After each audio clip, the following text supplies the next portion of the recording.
NEET का exam हो गया, तुम सेलेक्ट भी हो गए, अब तुम्हें कॉलेज के अंदर आना है। जो भी तुमने हार्ड वर्क करा था, whatever like sacrifices you did for the entire 2 years 3 years 4 years और what's ever time period, the results of those sacrifices are going to come true now.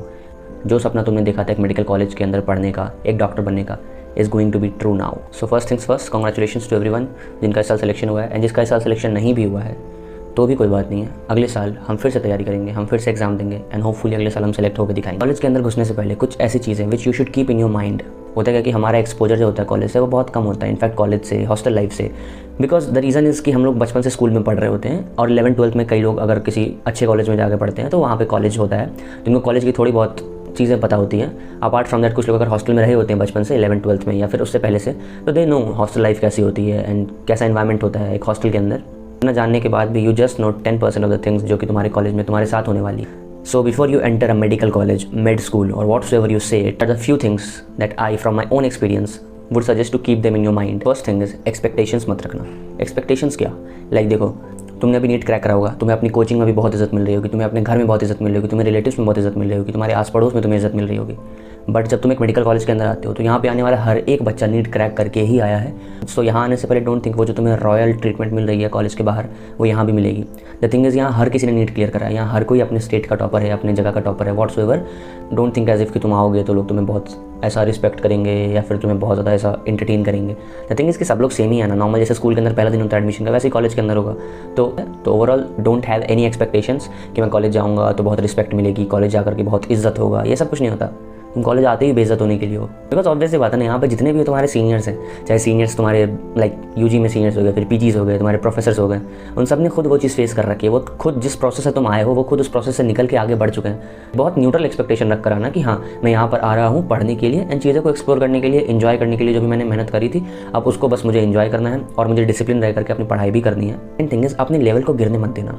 होता ही है कि यहाँ पे हर कोई क्या होता है कि अपने कोचिंग में टॉप करके आता है, अपने स्टेट में, डिस्ट्रिक्ट में, डिपेंडिंग ऑन कौन सा कॉलेज चूज़ किया है। जैसे if I talk about my college in particular AIIMS, यहाँ पे मोस्टली हर कोई अपने कोचिंग का टॉपर तो ऑब्वियसली होता ही है, डिस्ट्रिक्ट का टॉपर, स्टेट का टॉपर, बहुत सारे ऐसे लोग भी आते हैं। हर कोई जो होता है ना एक टॉपर होता है, हर कोई जो होता है ना नीट क्रैक करके आता है, जिसने इतनी मेहनत की होती है, पढ़ने में इतना अच्छा, पढ़ने में इतना तेज़ होता है। बट होता क्या है कि कॉलेज आने के बाद हम लोग जो चिल करने लग जाते हैं, कुछ इतना ज़्यादा चिल करने लग जाते हैं कि हम भूल जाते हैं like where we come from. Mainly तो हम इसलिए आए ना कि हमें क्योंकि अपनी पढ़ाई करनी है, हमें एक अच्छा डॉक्टर बन के निकलना है। बट होता क्या है कि हम इन सब के चक्कर में अपनी पढ़ाई को ऑब्वियसली पीछे छोड़ देते हैं एंड फिर हर चीज़ डिटोरिएट हो जाती है एंड एक टाइम के बाद वो चीज़ इतनी ज़्यादा खत्म हो जाती है कि वापस खुद को पुल बैक करना बहुत मुश्किल होता है। बट द थिंग इज़ कि अपने जो कैलिबर है, अपना जो पोटेंशियल है, इसको ख़राब मत करना, उसको और इन्हांस करने की कोशिश करना। और अगर इन्हांस ना करो, किसी और चीज़ में इन्हांस करो, तो एकेडमिक लेवल जो है थोड़ा बहुत कहीं ना कहीं सेम रखना। ये कोशिश मत करना कि तुम एकेडमिक लेवल में जितने स्ट्रॉन्ग थे उसको और ख़राब कर दो और तुम एक बिल्कुल बिलो एवरेज बच्चों की तरह यहाँ पर आकर के बन जाओ। Third thing is normalising fail होना। MBBS एक ऐसा कोर्स है जिसके अंदर फेल होना बहुत आम बात है, बहुत ज़्यादा आम बात है। होता क्या है कि हम लोग हमेशा से क्लास 1 to 12th एंड आगे भी कभी हम फेल नहीं हुए होते हैं, तो हमें ये लग रहा होता है कि यार हम तो बचपन से कभी फेल नहीं हुए ना, हम तो बहुत इंटेलिजेंट हैं, हम तो बहुत तेज़ हैं। सच बात है, तुम हो, बट जो प्रोफेसर है वो तुमसे ज़्यादा इंटेलिजेंट है। ये भी नहीं कह रहा कि फेल होना कोई दिक्कत नहीं है, मज़े करो, पढ़ो ही मत, फेल हो जाओ, ये नहीं कह रहा हूँ। बट ये कह रहा हूँ बहुत पढ़ने के बाद भी आधे नंबर से लोग फेल हो जाते हैं। उस चीज़ को लेकर ज़्यादा घबराना नहीं है, उस चीज़ को लेकर ज़्यादा परेशान नहीं होना है। कॉलेज का पार्ट है ये, एंड कॉलेज के अंदर भी कितने एग्जाम्स होंगे, internal exams, I am not talking about professional exams. जो PCT होता है तुम्हारा, जो इंटरनल एग्जाम्स होते हैं, टर्मिनल्स होते हैं, सेमेस्टर होते हैं, इन सब के अंदर फेल होना बहुत आम बात है। कॉलेज के अंदर वाइवा में कभी फेल हो जाओगे, सही आंसर नहीं दिया, तुम्हारी दाढ़ी बड़ी है, प्रोफेसर सही से बात नहीं किया, तुमने आंसर तो तुम्हारा सही है, तुम्हें भले आता भी हो, बट हो सकता है वो तुम्हें फेल कर दे। तो कॉलेज के अंदर सारी चीज़ें चलती हैं, तो मेक श्योर इतना ज़्यादा घबराना नहीं है कि अगर यार कम नंबर कम आ गए तो क्या हो गया, या फिर मैं अगर पास नहीं हो पाया तो क्या हो गया, दुनिया खत्म हो जाएगी। नहीं, ये तुम्हारा नीट नहीं है ना, तुम कॉलेज के अंदर आ चुके हो, पास हो फेल हो डजंट मैटर, फाइनल एग्जाम में पास करो, ईयर पास करो, ऐसे करते करते तुम इन द एंड डॉक्टर बन ही जाओगे। The fourth thing is adapt करना। हो सकता है तुम्हें बहुत अच्छा कॉलेज मिला हो जितना तुम डिजर्व करते हो या जितना तुमने ड्रीम करा हो उससे बेटर, जो कि बहुत कम केसेस में होता है ज़्यादातर, क्योंकि इंसान की भूख ही इतनी होती है कि हमें लगता है कि नहीं मैं और अच्छा मुझे मिल सकता था। मुझे एम्स पटना मिला था, स्टार्टिंग में लग रहा था कि यार थोड़ा सा और अच्छा ऋषिकेश भोपाल कुछ मिल जाता, ऐसा नहीं है। द थिंग इज़ कि इन द एंड फिर यहाँ आने के बाद मैंने अडेप्ट किया और आके मुझे पता चला कि दिस इज़ मोर बेटर। आगे मुझे ये लगा कि नहीं, मैं यहाँ पे ज़्यादा कंफर्टेबल हूँ जितना मैं वहाँ पर जाकर के हो पाता, क्योंकि मैं यहाँ पे अपने घर से पास हूँ, मेरे सारे दोस्त हैं यहाँ पे, इतना अच्छा इन्वायरमेंट है, हर चीज़ यहाँ पर अच्छा है। थिंग इसके तुम्हें कोई भी कॉलेज मिलता है तो make sure you adapt your self to it, कि हाँ अब यही मेरी लाइफ है, मुझे यहीं पे 5 साल 5.5 साल रहना है। अगर बहुत अच्छा कॉलेज मिला तो अच्छी बात है, और अगर उतना अच्छा नहीं मिला तो मेक श्योर कि कोई बात नहीं, यहाँ 5.5 साल रहूँगा and I will make sure कि मैं यहाँ पे अच्छे से पढ़ूँ ताकि मैं PG में एटलीस्ट अपने ड्रीम कॉलेज जा सकूँ। ओवरऑल मतलब यह कि एक पॉजिटिव नोट पे तुम्हें चीज़ों को रखना है कि हाँ अब यही मेरा कॉलेज है, इसलिए कॉलेज के बारे में जो अच्छी चीज़ें हैं उनको दिमाग में रखो कि हाँ मेरे कॉलेज में ये चीज़ें हैं, मेरा कॉलेज काफ़ी अच्छा है। थोड़ी बहुत जो भी बुरी चीज़ें हैं या फिर जो डीमेरिट्स है कॉलेज की, वो धीरे धीरे विथ टाइम हो सकता है चेंज हो, और अगर ना भी हो तो तुम्हें क्या ही करना है, तुम्हें कौन सा यहाँ पे घर बसाना है। 5 साल 5.5 साल की बात है, कॉलेज आए हो, MBBS करो, पढ़ो, अपनी अच्छी से पढ़ाई करो एंड फिर निकलो यहाँ से। The 5th thing is trying out new things. हर चीज़ ट्राई करना कॉलेज आने के बाद। ये नहीं होना चाहिए कॉलेज आने के बाद जैसे मैंने कहा फेल होना नॉर्मलाइज कर देना, या फिर ये कि पढ़ाई अच्छी रखना। तो इन दोनों स्पेक्ट्रम में एक्सट्रीम्स पे कभी मत जाना, खुद को बीच में रखना कि हाँ हम इतना पढ़ भी लेते हैं कि हमारी पढ़ाई भी कंपनसेट हो जाए, साथ ही साथ कुछ नया ज़रूर ट्राई करना, ज़रूर ट्राई करना। It will benefit you. For example मैंने यूट्यूब चैनल बनाया था अराउंड नीट 2022 जब मेरा रिजल्ट आया था, उसके बाद मैंने बनाया था, तो लगभग रफली मुझे 9-10 महीने हुए होंगे। तो मैंने चैनल शुरू क्यों करा था? बस इसीलिए शुरू करा था कि हाँ मैं कॉलेज जा रहा हूँ, I have ample of time, तो मैं कोशिश करूँगा कि मैं कुछ नया सीखूँ, मैं कुछ नया ट्राई करूँ। हो सकता है ये यूट्यूब चैनल ग्रो ना करे, हो सकता है इस चैनल पे व्यूज़ भी ना आए, हो सकता है चैनल आगे चल के बहुत बड़ा चैनल ना बने। इट्स ऑल राइट, कोई बात नहीं, एटलीस्ट आई ट्राइड। तो make sure you don't have the regret कि मैंने कभी ट्राई ही नहीं करा, मैंने कभी कोशिश ही नहीं करी कि शायद हो सकता है मैं अच्छा कर सकता था, शायद मैं उस इंसान से बेटर कर सकता था जो अभी ऑलरेडी एक एग्जिस्टिंग नंबर ऑफ सब्सक्राइबर्स पे बैठा हुआ है, हो सकता है उसकी जगह पे मैं होता कल को। तो make sure you don't fail to try. जो करना है करो, सब ट्राई करो। कॉलेज तुम्हारा है, कॉलेज लाइफ तुम्हारी है, एंजॉय करो। Make sure you use this to the fullest. College का जो टाइम है वो दोबारा कभी नहीं आने वाला है। Try out new things, meet new people, हर चीज़ ट्राई करो, नए नए एक्सपीरियंसेस लो, जगह जगह घूमो, मज़े करो, दोस्त बनाओ एंड एंजॉय करो। So the 6th thing is दोस्त। फर्स्ट ईयर में जितने दोस्त बना सकते हो बनाओ। स्टार्टिंग में तुम्हारे बहुत दोस्त बनेंगे एंड फिर बहुत सारे नए लोग मिलेंगे। तो ट्राई ये करना हर इंसान से बात करो, खुद को एक पर्टिकुलर ग्रुप के अंदर या खुद को एक पर्टिकुलर सेट ऑफ फ्रेंड्स के अंदर रेस्ट्रिक्ट मत करना। आई एम नॉट सेइंग कि अनकंफर्टेबल हो जाओ। If you are introvert then it's all right, but if you are into like हाँ मुझे कॉलेज में नए दोस्त बनाने हैं, मुझे नए एक्सपीरियंसेस गेन करने हैं, तो हर तरीके के लोगों से बात करना। You will learn a lot. हो सकता है कोई ऐसा हो जो तुमसे बहुत बेटर हो किसी चीज़ में, तुम उससे कोई चीज़ सीख सकते हो सकता है कोई तुमसे बहुत बेकार हो तो तुम उसको देख के ये भी सीख सकते हो कि हाँ ऐसा नहीं बनना है। और एक और चीज़, फर्स्ट ईयर के अंदर दोस्ती बहुत होती है, सेकंड ईयर तक जाते जाते 2-3 दोस्त बचते हैं, 3rd 4th ईयर आते बहुत कम ही दोस्त बच पाते हैं। आई एम नॉट सेइंग कि ऐसा ही होगा कि तुम्हारे अगर 10 दोस्त हैं तो लास्ट में आते आते एक भी नहीं बचेगा, ऐसा नहीं होता है। हर कोई तुम्हारा दोस्त होता है, हर कोई तुम्हारा अच्छा चाहता है, but at the same time हर कोई कहीं ना कहीं तुमसे एक कॉम्पिटिशन वाला सेंस रखेगा कि वो मुझसे बेटर ना करे, वो मुझसे आगे ना निकले। यू नो टॉक्सिसिटी जो MBBS के अंदर यूज़ होता है, तो वो लाइक वो वर्कलोड एंड बाकी चीज़ों में तो होता ही है। अपार्ट फ्रॉम दैट ये फ्रेंड्स वाली चीज़ों में भी इट इज़ ट्रू। तुमने सुना होगा कि MBBS कॉलेज के अंदर फ्रेंड्स नहीं सांप होते हैं, तो it's normal, you can't do anything. लोग आते जाते रहते हैं, ठीक है। तो जस्ट मेक श्योर कि जो भी दोस्त बनाओ बहुत carefully, choose your friends very carefully. And अपनी पर्सनल लाइफ, ऐसी चीज़ जो बाद में कोई तुम्हारे अगेंस्ट यूज़ कर सकता है बताने के लिए कि अरे पता है वो ये बोलता है, उसकी लाइफ में ये चलता है, वो इससे बात करता है, उससे बात करता है। ट्राई अपनी पर्सनल चीज़ को पर्सनल रखो, because the word personal is made for something. कि उस चीज़ को अपने तक रखो, सबको मत बताओ। क्योंकि अगर कॉलेज के अंदर ये होता है कि अगर तुमने किसी एक को बताया ना, फिर पूरे कॉलेज को पता चल जाता है। लीव योर लाइक फ्रेंड्स, तुम्हारे पूरे बैच को, तुम्हारे सीनियर्स को, उसके ऊपर ये चीज़ नॉर्मल है, ठीक है। अपनी पर्सनल चीज़ें अपने दोस्तों से ज़्यादा शेयर मत करना, एटलीस्ट स्टार्टिंग में तो बिल्कुल मत करना, because you never know in the end 2 महीने के बाद, 1 महीने के बाद कौन तुम्हारा दोस्त रहेगा, कौन तुम्हारा दोस्त नहीं रहेगा। हर इंसान से दोस्ती करना, सबसे दोस्ती करना, यू नेवर नो कौन तुम्हारे कब काम आ जाए। And stay good to everyone, सबके साथ अच्छे से बिहेव करो, सबसे अच्छे से बात करो एंड मेक श्योर कि you make good friends. If you are an aspirant then you must know कि NCERT का कितना बड़ा रोल होता है नीट के अंदर। NCERT की हर एक लाइन हमें याद हो तो that is more than sufficient for us to crack this exam. So अगर तुम NCERT की हर एक लाइन को याद करना चाहते हो तो you can use an app that is Memonit app. इस ऐप के अंदर हर एक क्वेश्चन, हर एक चीज़ जो भी है वो NCERT के लाइन बाय लाइन से है। मतलब NCERT की एक एक लाइन को यहाँ पे कवर कर दिया गया है, जिससे तुम्हें NCERT बार बार पढ़ने की ज़रूरत ना पड़े। तुम ऐप पर आओ, ऐप पे टाइम स्पेंड करो, इसके अंदर तुम क्वेश्चंस प्रैक्टिस करो, MCQs करो, असर्शन रीजन करो। इन सब के अलावा इतना कंप्लीट ऐप है ये कि तुम इसके अंदर लाइक नोट्स खुद दे रखे हैं, इसके अंदर पॉडकास्ट है, इसके अंदर NCERT के लाइन बाय लाइन से, ठीक है। इसके अंदर क्रॉस वर्ड्स के फॉर्म में क्वेश्चंस दे रखे हैं, जंबल वर्ड्स हैं, इसके अंदर मीम्स दे रखे हैं, इसके अंदर एक्टिव रिकॉल के लिए मेथड दे रखा है कि तुम कैसे रिवाइज कर सकते हो, फिजिक्स का फॉर्मूला, फिजिकल केमिस्ट्री का फॉर्मूला, ईच एंड एवरीथिंग, हर चीज़ एक ऐप के अंदर है। तो ओवरऑल जो फोकस है इस ऐप के अंदर ये NCERT के ऊपर दे रखा है। अगर तुम कोई क्वेश्चन गलत भी करते हो तो तुम्हारा सारा का सारा चीज़ जो है तुम्हें बता दी जाती है कि NCERT की किस पेज से है, किस लाइन से चीज़ दे रखी है, ताकि अगर तुम कुछ गलत भी करते तो तुम तुरंत उसे अपनी NCERT से तुरंत रेफर कर सको। इस ऐप के अंदर एक नया फीचर ये है कि बायोलॉजी इसके अंदर हिंदी में भी एक्सेस कर सकते हैं जो लोग हिंदी में बायो पढ़ते हैं। उसके अलावा तुम कोई क्वेश्चन में अटक जाते हो, सॉल्व नहीं कर पाते हो, डायरेक्टली उसका आंसर बता देना तो is one of the solutions. इन्होंने नया क्या इनिशिएटिव लाया है, इन्होंने क्लू क्वाइंस करके एक सेक्शन डाला है। बेसिकली ये डायरेक्टली तुम्हें आंसर नहीं बताएंगे, ये तुम्हें क्लू देंगे, तुम्हें हिंट देंगे कि इसका आंसर इस तरीके से ट्राई करो तो हो सकता है। तो डायरेक्टली क्वेश्चन छोड़ने से बेटर ये है कि तुम्हें हिंट्स दिए जाएँ। तो इसके अंदर ये भी नई चीज़ है। अपार्ट फ्रॉम दैट बायो के अंदर 100% क्वेश्चन जो थे नीट 2023 के सारे इस ऐप के अंदर कवर किए हुए थे। एंड जो भी assertion reason, long statement based question आता है वो सारे के सारे तुम्हें करवा दिए जाते हैं। इसके अंदर तुम लेक्चर्स भी देख सकते हो, हर एक चीज़ तुम इसके अंदर एक्सेस कर सकते हो। Trust me on this, it will be worth it for you if you buy this. And also if you use my code Kashif300 then you will get ₹300 instantly off on its purchase. तो जाओ, link is given in the description and do check it out. अब video पे वापस आते हैं. The 7th point is related to this only, but the thing is कि इसमें I will say कि मैक्सिमाइज इंटरेक्शंस. जितने ज़्यादा तुम इंटरेक्शंस करोगे अपने सीनियर्स के साथ, उतना ज़्यादा तुम्हें आने वाले टाइम पे फ़ायदा होगा. थिंग इज कि जितना ज़्यादा इंटरेक्शन रखोगे अपने सीनियर्स के साथ, उतना ज़्यादा तुम्हें फ़ायदा होगा. वो इंसान तुम्हें एक एक मार्किंग देंगे, क्या पढ़ना है क्या नहीं पढ़ना है, कौन सी बुक्स चलती है, क्या पढ़ना है, क्या एग्जाम में आता है, एग्जाम में कैसे पेपर लिख कर आना है.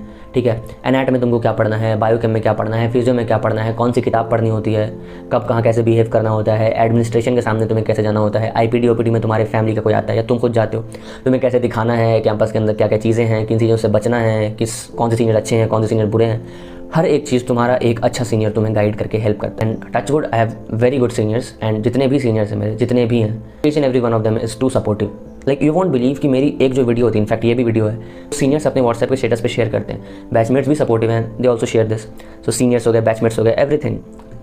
तो मेक श्योर कि तुम जितना ज़्यादा इंटरेक्शन करोगे. अगर मान लो मेरे से आकर के किसी बच्चे ने रोज़ बात करी या फिर रोज़ मुझसे मिलता है, रोज़ कभी ना कभी मेरे उससे बात रहती है, मैं उसको जानता हूँ, तो ऑब्वियस सी बात है कल को वो मेरे पास हेल्प मांगने आएगा तो मैं उससे पहले हेल्प करूँगा. कल को वो मुझसे कुछ मांगेगा कि यार, जैसे हम लोग होता है कि बॉस बाइक दे दो यार, तो वो अपनी बाइक दे देते हैं, अपने बुक्स दे देते हैं, हर चीज़ दे देते हैं अपनी. इनफैक्ट ऐसा भी होता है कि कहीं भी अगर तुम्हें रास्ते में दिख जाए, किसी रेस्टोरेंट में दिख जाए, अगर तुम भी चले जाते हो तो वो तुम्हें पार्टी देते हैं. लेकिन हमारे यहाँ हमेशा से ऐसे है कि अगर तुम किसी शॉप पर हो, किसी जूस कॉर्नर पे हो या फिर कहीं पर भी हो तुम, अगर तुम्हारे सीनियर वहाँ पे खड़े हैं तो most probably 95% of the time they like give you a treat कि कोई बात नहीं, तुम पे नहीं करोगे, उनके सामने तुम पे नहीं कर सकते हो, they will pay your stuff just because कि तुमने इंटरेक्शन करी है. कल को कोई बच्चा को मैं जानता भी नहीं हूँ कि मेरे कॉलेज में पढ़ता भी है या फिर बाहर से आया है कोई लड़का, ऑब्वियसली मैं उससे क्यों इंटरेक्ट करूँगा. तो मेक श्योर कि इंटरेक्शंस मैक्सिमाइज करूँ. इंटरेक्शंस का फायदा भी ये होता है कि सीनियर्स या फिर जितने भी बैचमेट्स होते हैं, they will help to meet you new people. जैसे मेरा field of interest suppose YouTube है, तो यहाँ पे वो सीनियर्स जो यूट्यूब पर एक्टिव हैं, जिन्होंने यूट्यूब कर रखा है, मैं उनसे जाकर मिलता हूँ, उनसे बात करता हूँ, उनसे आइडियाज़ लेता हूँ, उनसे इंस्पिरेशंस ड्रॉ करता हूँ कि मुझे कैसे करना चाहिए, क्या करना चाहिए. दीज आर द थिंग्स जो कि तुम्हें इंटरेक्शन करके ही पता चलेगी. तो मेक श्योर कि you interact with a lot of people, क्योंकि जो उनके फिर म्यूचुअल कॉन्टैक्ट्स होंगे, तुम्हारी उनसे दोस्ती होगी, तुम्हारी उनसे जान पहचान होगी. एंड इन द एंड कभी कल को कॉलेज के अंदर कुछ भी anything happens to you, they will be by your side because they know ना कि हाँ यार अच्छा लड़का है. कल फिर तुम्हारे लिए लोग रहेंगे, दे will be people standing bye your side. 8th point is attendance. ठीक है, अपनी अटेंडेंस का ख्याल रखना. ठीक है ना. कई जगह इनफैक्ट कॉलेज में भी ऐसा होता है कि तुम पढ़ने में भले उतनी अच्छी नहीं हो, बट तुम्हारी अटेंडेंस अच्छी है तो तुम पास हो जाते हो, पास कर दिया जाता है. बट तुम्हारी अगर अटेंडेंस कम है, तुम पढ़ने में ऑल दो अच्छे हो, तो तुम डिटेन हो सकते हो. और डिटेन होने के बाद सप्ली का एग्ज़ाम देना होता है, like which is more difficult than like passing. साथ साथ में अलग से एग्जाम बैठ के दोगे पूरे हॉल के अंदर, तो it will be a bit difficult for you. तो मेक श्योर अपनी अटेंडेंस कंप्लीट रखना. रोज़ कॉलेज दो कॉलेज जाकर के सो जाना पीछे में, तुम्हारा मन ना करे पढ़ने का तो फ़ोन चला लेना, बट अटेंडेंस मेंटेन करना. 9th पॉइंट इज रेजिस्टेंट होना. This is somehow related to the first point कि एक्सपेक्टेशंस मत रखना. होता क्या कि बचपन से हम बहुत पैम्पर्ड होते हैं, बहुत वेल ऑफ फैमिली से बिलोंग करते हैं हम सब लोग. तो होता ही है कि हमें कभी बचपन से ऐसा लगता ही नहीं है कि यार हमें लगता है कि यार कोई हमें कैसे डांट सकता है बेवजह. ऑब्वियस सी बात है ना, अगर तुम्हें बेवजह डांट दे तो ऑब्वियस सी बात है ना, अजीब लगेगा. सिमिलरली वही चीज़ है कॉलेज के अंदर आने के बाद. कॉलेज के अंदर रेजिस्टेंट हो जाना चीज़ों को लेकर. कई बार ऐसा होता है प्रोफेसर तुम्हें बेवजह डांटेंगे, बेवजह सुनाएंगे, तो इट्स ऑल राइट. इतना दिल पे मत लेना किसी भी चीज़ को. किसी भी चीज़ को लाइक लिटरली बता रहा, MBBS के अंदर किसी भी चीज़ को, किसी के भी डांट को, किसी के भी लाइक सुनाने को बिल्कुल दिल पे मत लेना. आपने इस कान से सुनो, इस कान से निकाल दो. As simple as that. क्योंकि अगर लोगों की बातों को तुम लिटरली अगर लेने लग गए ना, उसका मतलब निकालने लगे ना, उसको दिल पे लेने लग गए ना, तुम सर्वाइव नहीं कर पाओगे कॉलेज के अंदर. I tell you an incident. Like for example मेरा एक फ्रेंड था, वो बगल में बैठ के आईपैड में अपना लेक्चर देख रहा था, उसने ईयरफोन्स लगा रखे थे और मैं बगल में बैठ के कुछ नहीं कर रहा था, सिर्फ और सिर्फ बैठा हुआ था. एंड जस्ट डेस्क के ऊपर मेरा टैब था. प्रोफेसर पीछे आए, ही सेड कि तुमने ईयरफोन्स लगा रखे हैं. उसने अपने ईयरफोन्स निकाले, उन्होंने देख लिया ईयरफोन्स, एंड फिर कहते हैं इसका रोल नंबर लिख के ले जाओ, इसकी अटेंडेंस काटी जाएगी. और मेरा भी रोल नंबर लिख गए. मैंने कहा सर मैं तो कुछ कर भी नहीं रहा था. तो उन्होंने कहा कि नहीं, तुम भी साथ में थे और तुमने भी टैब खोल रखा था. सो लाइक फालतू मेरा रोल नंबर ले गए, फिर जाकर मैंने सॉरी बोला. ये सब वही चीज़ है कि मतलब तुम गलती नहीं करोगे तो भी पकड़े जा सकते हो. बट ठीक है, एक्सपीरियंसेस है, मज़ा आया था, फिर उसके बाद कोई दिक्कत नहीं है. फिर मतलब ये ना कि अगर उसको पकड़ के रोने लग जाता तो कुछ नहीं होता. ठीक है, कॉलेज में तो चलता इतना होता है, it's all right. 10th point is try living alone. मतलब ये है कि दोस्ती रखो, दोस्ती बनाओ, बट कोशिश ये करो कि खुद के पैरों पर खड़े हो. मतलब ये होता है कि बचपन से होता है कि हमारे कपड़े मम्मा धो के देती है, हमें खाना बना के वो देती हैं, है ना. घर के अंदर सारी चीज़ें पेरेंट्स करके देते हैं. अब यहाँ पे हॉस्टल में आके रहना है तो हर चीज़ कैसे खुद से करेंगे, खुद से सब कुछ कैसे मैनेज करेंगे. सुबह उठना, तैयार होना, कॉलेज जाना, ब्रेकफास्ट करना, कॉलेज से आना, ब्रेक में खाना खाना, हर चीज़. तो यहाँ पे तुम्हें हर चीज़ खुद से करना पड़ेगा. तो कोशिश करो इंडिपेंडेंट होने का. Try to enjoy your own company. खुद के साथ ही तुम अगर 2 घंटे अकेले नहीं बैठ सकते बिना फ़ोन के, तो कोई और तुम्हारे साथ कैसे एंजॉय करेगा, है ना. दोस्त भी रखो, दोस्तों के साथ घूमो भी, एंजॉय भी करो, हर चीज़ करो. But like try to get independent, try to live on your own. ज़्यादा लोगों पर डिपेंडेंट मत हो, वरना फिर लोग फिर फ़ायदा उठाते हैं. एंड अगर इन द एंड कल को तुम उनको कुछ बोलते हो, फिर वो मना कर देते काम करने से, यू विल फील बैड. तो मेक श्योर कि अपनी चीज़ें खुद ही कर लो. Don't stay dependent on others. The 11th point is कि तुम यहाँ सिर्फ डॉक्टर बनने नहीं आए हो. मेजॉरिटी डॉक्टर बनने ही आए हैं. मुझे खुद डॉक्टर बनना है, डॉक्टर ही बनने आए हो सब. बट इट्स नॉट लाइक कि तुम यहाँ करके सिर्फ डॉक्टर ही बन सकते हो. इट्स नॉट लाइक कि तुम्हारा यहाँ पर आकर के करियर खत्म हो गया कि अब मुझे डॉक्टर ही बनना है लाइफ में, अब मैं डॉक्टर ही बन के रहूँगा. बनना, बिल्कुल बनना, कोई ये नहीं कह रहा, बट अगर तुम्हारे पास कुछ बेटर ऑप्शन हो, you can try out different things. हो सकता है कि तुम किसी और फील्ड में जा सकते हो यहाँ से, हो सकता है तुम कुछ और अच्छा कर सकते हो, तो try out exploring new things, है ना। करियर यहाँ पे ख़त्म नहीं होता है। लोग कॉलेज के अंदर MBBS की डिग्री लेकर भी बहुत सारी चीज़ें करते हैं। एक हमारे कॉलेज के सीनियर थे जिनको फोटोग्राफी में बहुत इंटरेस्ट था, तो उन्होंने एक प्रॉपर अपना एक ब्रांड बना लिया फोटोग्राफी का, एंड आज वो बहुत प्रोफेशनल शूट्स करते हैं, ये सारी चीज़ें करते हैं, and is earning even more than a doctor. तो इट्स लाइक कि it depends on you what you want to pursue in future. Last thing is discipline. देखो, डिसिप्लिन्ड रहना, ठीक है, कोशिश ये करना कि तुम डिसिप्लिन रहो। डिसिप्लिन अगर रहोगे तो MBBS is very easy, trust me. थोड़ा थोड़ा पढ़ना होता है, दिन भर में 1 घंटे 2 घंटे 3 घंटे, सिर्फ उतना पढ़ो। एंड अगर स्टार्टिंग का टाइम है तो उतना ज़्यादा प्रेशर मत लो, है ना। कॉलेज के अंदर आ रहे हो, all the very best to you, है ना। कॉन्फिडेंट रहो, खुद के ऊपर कॉन्फिडेंस रखो, नई चीज़ें ट्राई करो, सीनियर्स से मिलो, है ना।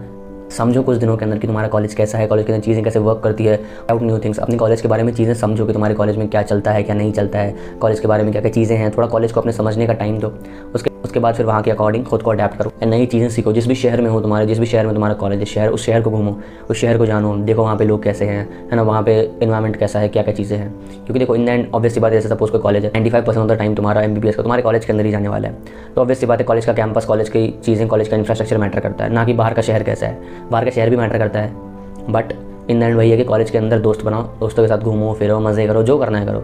वीडियो के अंदर मैंने प्रोज कॉन सारी चीज़ बता दी ऑलमोस्ट। तो कॉलेज के अंदर ये हर चीज़ तुम्हें मिलेगी, इसलिए अभी से परेशान मत होना और अभी से पढ़ाई का इतना लोड मत लेना। क्योंकि मेरे भाई, इस कोर्स के अंदर तुम्हें अभी 5 साल नहीं, 6 साल 7 साल 8 साल 10 साल 12 साल तुम्हें अभी पढ़ाई ही करनी है। तो पढ़ाई को अपनी लाइफ का एक पार्ट बना लो, एंड उसके अलावा जो भी लाइफ है तुम्हारी, इंजॉय करो, घूमो फिरो, दोस्त बनाओ, रिलेशनशिप्स में आओ, जो करना है करो, जो भी करना है करो।